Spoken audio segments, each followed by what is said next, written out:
Thank you for joining us this evening. Regular scheduled council meeting in the Park City City Council on May 28th, 2019 at 7 p.m. Dee, would you call the roll? Jonathan Hare. Here. George Glover. Here. Vince Salcetta. Melvin Kerr. Here. Tom Jones. Here. George Capps. Brandy Bailey. Here. Jim Schrader. Here. Mr. Mayor, you have a quorum. Thank you. Tonight, Pastor Nathaniel Thurman is going to lead us in the invocation, and Councilwoman Brandy Bailey is going to lead in the pledge. If everybody please stand. Dear Heavenly Father, I thank you for these men and women and for the calling and the passion that you've given them to lead this community of Park City. I pray, Lord God, that you continue to grow them in their leadership abilities, and I pray for your guidance and for discernment that they be able to lead them well. In Jesus' name, amen. Amen. I pledge allegiance to the flag of the United States of America and to the republic for which it stands, one nation, under God, indivisible, with liberty and justice for all. Thank you. You may be seated. The first item on the agenda is approval of the agenda. John? I'll make a motion we approve the agenda as presented. It's not working. No, we're Hang on. One, but I'll second it. All right. I'm getting some activity, but not much. Jim, you second? Second. Not seeing any further discussion. All those in favor signify by saying aye. Aye. Opposed? And that motion passes 6-0. We don't have anything for awards or presentations this evening, and nobody's signed up to speak at public forum. So we'll move on to staff reports and start with our city administrator, Sean Fox. Sean? Good evening, Mayor and Council. Just a couple different items tonight. First of all is the new agenda format. Staff has made some changes to the agenda format with the goal of making it both easier and more functional to navigate. For the June 11th meeting, the agenda will also include some hyperlinks so that as you bring it up, if you see an item in the agenda, you should be able to click on that and it'll take you down into the document and then back to the agenda. So just some changes. The reason why I bring that up is if council has any recommendations or suggestions as far as things that they would like to see incorporated into the new format, please let staff know and we'll get those incorporated. As a side note, council is most likely aware, as you all were sent an email by Curtis Zur, but the city recently received a safety dividend check from our insurance provider. It is the largest safety dividend check that we've received to date, and it was in the amount of $31,064.27, so that's good news. I was hoping to report that the maintenance building was complete as of tonight. We should be moving in tomorrow, but there is still another day's worth of painting. Our public works staff is going to be moving in tomorrow, and the painters will have to work around that. We made a commitment to the individual who bought the old maintenance building that we would be out by Friday, and we will live up to that commitment. And then finally, as far as the 61st Street Bridge letting, that was done this last 22nd. There was a total of 2 bids, and we'll get this in a contract in a more formal setting at the next council meeting, but just wanted to give you the good news. There were 2 bidders for the 61st Street Bridge project. The highest one was $4.4 million, and the low one was right at $4 million. The good news is that the engineer's estimate was for $4.8 million, so $800,000 below the engineer's estimate, meaning that translates into about $175,000 less that the city will have to pony up for our 20% cost share. So, and again, I'll bring the formal contract. It now transitions over to KDOT, and they're the ones executing the project, so we're waiting on them to provide those contracts. Thank you. All right. Does anybody have any questions for Sean? Not seeing any. The next item on the agenda is the consent agenda. Is there a motion? Brandy? Make a motion to approve the consent agenda as presented. And George? I'll second that. Okay. We got a motion and a second. Not seeing any further discussion. All those in favor signify by saying aye. Aye. Opposed? And that motion passes 6-0. That brings us to new business, item 4, which is consider documents initiating the special assessments and process establishing the public hearing date for Village Estates. Good evening, Mayor and Council. Larry Kleeman with Ransom Financial, the city's financial advisor. The city has been constructing street water sewer projects in several subdivisions, namely Village Estates, Saddlebrook, and High Ridge. And these are complete and ready to bond or permanently finance. We have temp notes outstanding on it for temporary financing during the construction. And now that it's complete, it's time to bond finance it. And the intent is that these will be paid by special assessments rather than the city at large, which means the individual property owners in those subdivisions will be paying annual special assessments to pay off the debt service on the bonds rather than levying an at-large mill levy.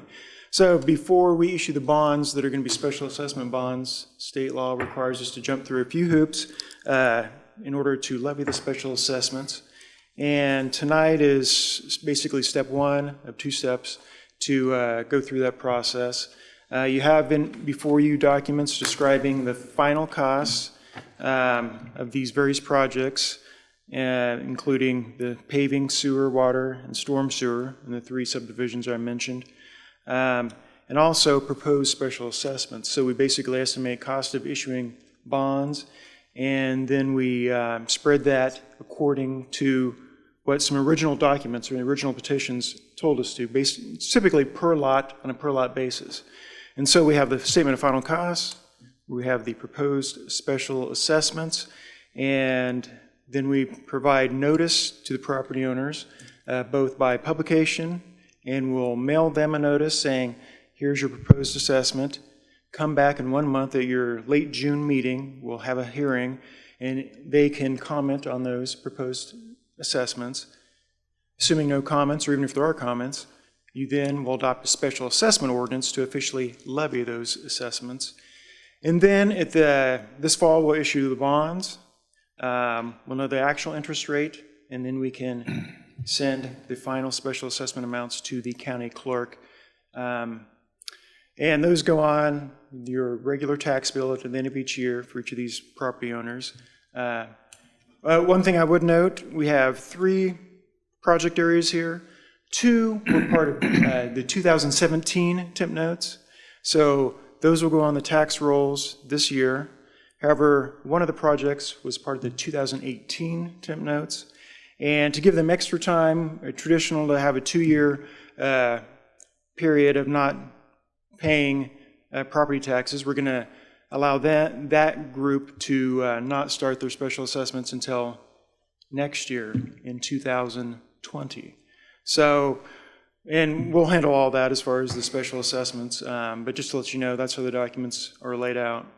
So, before you tonight, you have statement of final costs, proposed assessments, authorization for us to publish in the newspaper, and send out notices to property owners advising them of a hearing that'll be next month. And I'll be here to advise on that if there are any questions as well.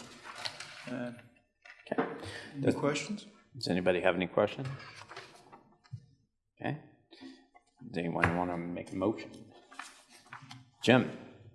I don't have any questions, so I'd go ahead and move that we approve Exhibit A, Statement of Final Cost, Exhibit B, Assessment Roll Certification, Exhibit C, Notice of Public Hearing, Exhibit D, Form of Notice of Public Hearing, and Statement of Cost proposed to be assessed and established June 25, 2019 at 7 p.m. to meet for the purpose of hearing any and all written or oral objections to the respective assessments set forth therein.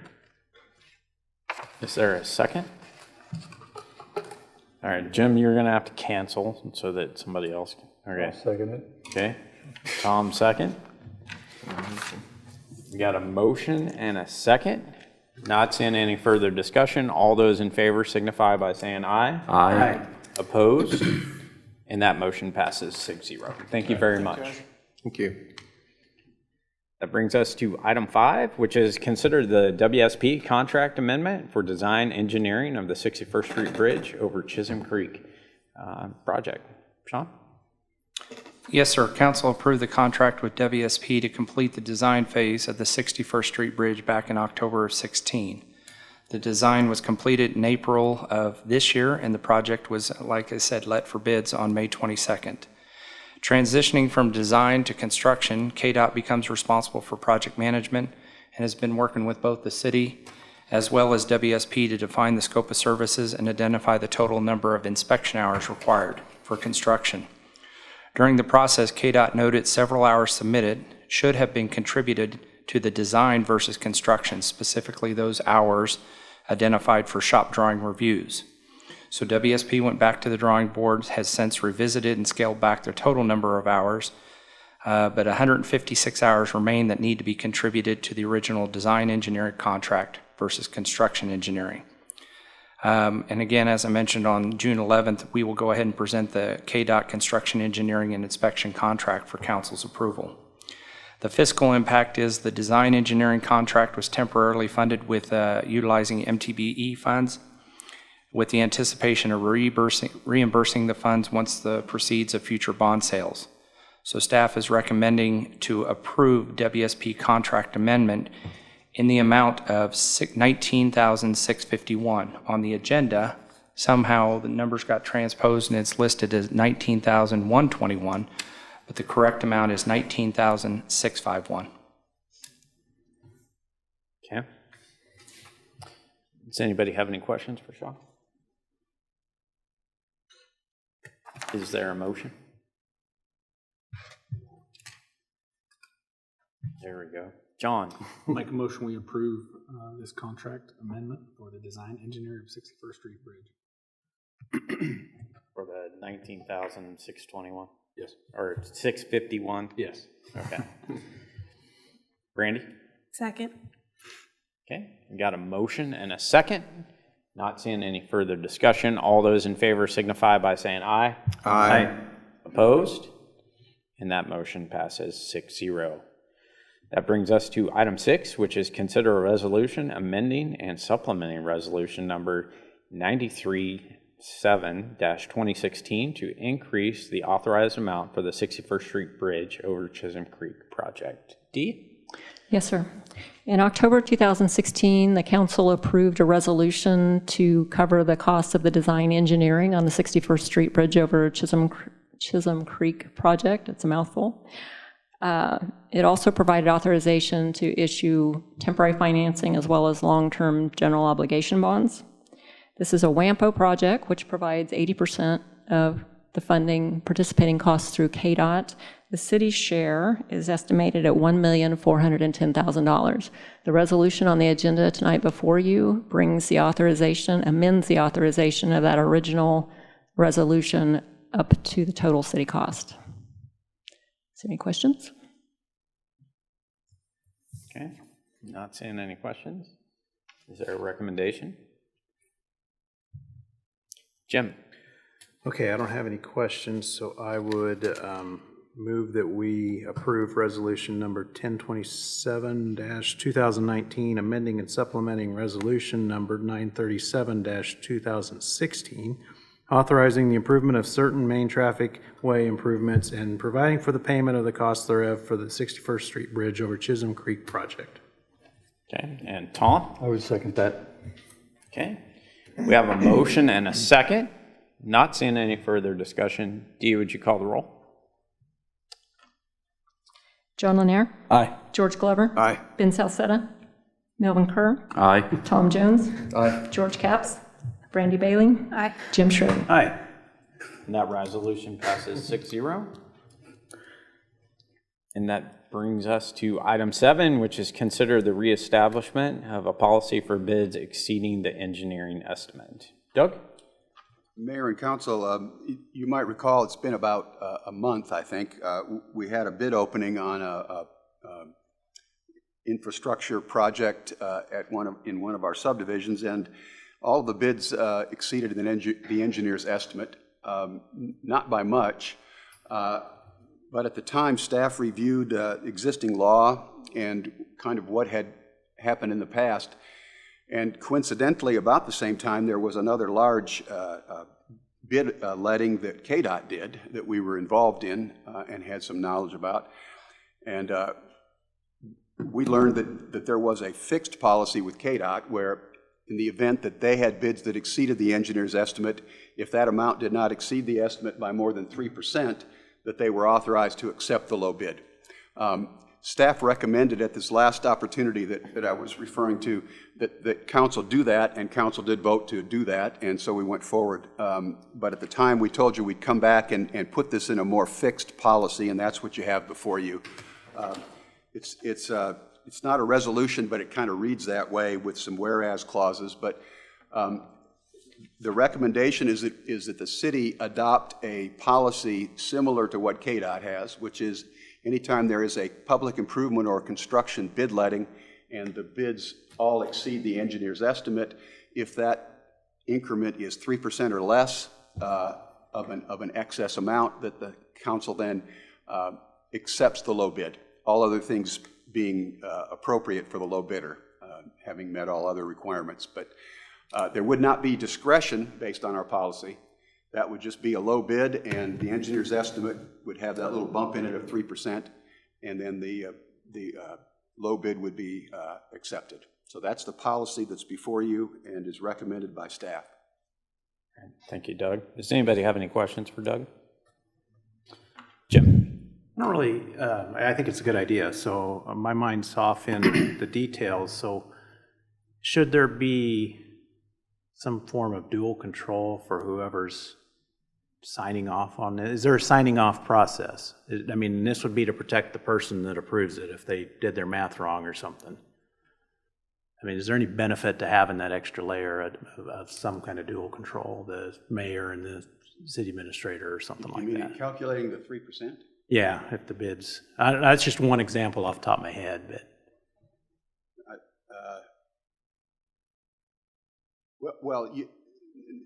It isn't something that's accomplished when the bids are opened. It's accomplished at the next meeting when it's presented to you. So if there is any kind of a mathematical issue, if I'm understanding your question, Yeah. there's plenty of time for staff to figure that out. And Okay, it'll still come before us. Oh, yes. Okay. So the contract is not, maybe I spoke too quickly. When I said, what I'm saying is the policy doesn't give you an opportunity to say, well, this is within the 3%. Do we really want to take it or do we really not? What we're really saying here is if it's within 3%, it's a low bid. And it's a lawful low bid with respect to the engineer's estimate. And all other things being acceptable, that the bidder had the appropriate bid forms submitted and did it on time and had the bonds that were appropriate submitted and they were signed the way they should be signed, that then the city would be obligated to accept that. The governing body would at the next meeting when it came before them. To the extent that there were problems in calculating the 3% or we made a mistake about that, we can correct that in that interim period. Okay, I track with you now. Okay. Anybody else have any questions? Is there a recommendation from the council? Jim? I would go ahead then and recommend approval, establishing this policy exceeding the engineer's estimate as proposed. Okay. Brandy? I second that. Okay, we have a motion and a second. Not seeing any further discussion. All those in favor signify by saying aye. Aye. Opposed? And that motion passes 7-0. That brings us to item 8, which is consider the setting of a special council meeting on Tuesday, June 4th, 2019 at 6 p.m. Sean? Yes, sir. As I approach the 2-month mark as the new city administrator, what I wanted to do was request that council be willing to hold a special meeting or a workshop to discuss initial observations, things that are observed about the community, its strengths, and some of the concerns going forward. But more importantly, this would be my opportunity to get some guidance from council as far as that path and what you'd like me to concentrate on. So rather than taking up the time at a regular council meeting, we had proposed June 4th, which is regular keeping in cycle. It's a Tuesday evening. Most people have those, so that's what we're proposing. Okay. Yeah, I just think this would be a really good time for us all to get together. And if we meet at 6 o'clock, we could probably provide some dinner for us as well as we get through that workshop. Jim? I think it sounds like a good idea, and I'm available that evening. Okay, Tom? I was going to make a motion that we approve special council meeting on June 4th. Okay, Ben, do you want a second? Yeah, do we need to clarify the time on that? June 4th, 6 p.m., Tom? 6 p.m., yes. Yeah. Well, as proposed is what I was talking about. Okay, perfect. Yeah, I would second that and very much welcome the opportunity to have that workshop and get some feedback and also give some guidance. I think it'll be exciting. Okay, we have a motion and second. Not seeing any further discussion. All those in favor signify by saying aye. Aye. Opposed? That motion passes 7-0. That brings us to governing body reports, and we'll start with Jim. Just general comments that I was watching the news and my cell phone's blowing up with all the tornadoes in Kansas, one of them about a mile from where I grew up. So thoughts are out to everybody and hope they're all being safe. Brandon? I don't have anything tonight. Tom? Don't have anything tonight? Melvin? I'm good. Ben? Sorry to be late to the show, but I do have just a couple things. One, May is National Mental Health Awareness Month. And we're coming to the close of this month here now, just a couple days left, but this is an issue that far too often gets swept underneath the rug, not talked about, not discussed for different reasons, taboo, whatever we want to call it. But this is an issue that faces many people in our communities. And we see it time and time again where families are being affected, communities are being affected, all simply because sometimes we just don't reach out to people. And all too often this is the case. And so I want to encourage each one, when you see someone struggling, reach out to them. When you see someone having a hard time, give them a call, give them a text, stop by their house, bring them dinner, do something. But so often we just overlook it and we think, well, this will get better or this will pass. And that's not always the case. And so I would encourage all of our citizens, and yes, we set aside May for these types of issues, but this is something that happens not just 1 month out of the year. This is something that people are affected by 365 days out of the year. And so please, please, please, when you see someone hurting, reach out to them, encourage them, do what you can to be a help to those struggling, because you don't know what's going on in their world. And so just remembering that going forward, then looking forward, and I know I'm sure George is going to mention this here in just a second too, but looking forward to the fishing derby coming up in June. He'll have more details. I won't steal his thunder on that one.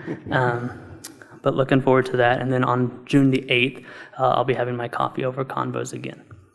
Okay. George? Yeah, just kind of go over the fishing derby. It's June 15th from 9 to 11. We're excited about this year. This will be our 11th year. We have some new donors this year from businesses that have come into Park City, so we're excited about that. So if someone's out there wants to volunteer this year, give me a call or come out about 7 o'clock in the morning. We'd love to have you as far as volunteer. We like to see community involvement. But yeah, everybody come out and have a good time. It's free and it's open to the public, and just come out and have a good time. All right. John? I have nothing. I would make a motion, we adjourn. And Ben? Second. Okay, we've got a motion and a second. Not seeing any further discussion. All those in favor signify by saying aye. Aye. Opposed? And that motion passes 7-0. Thank you.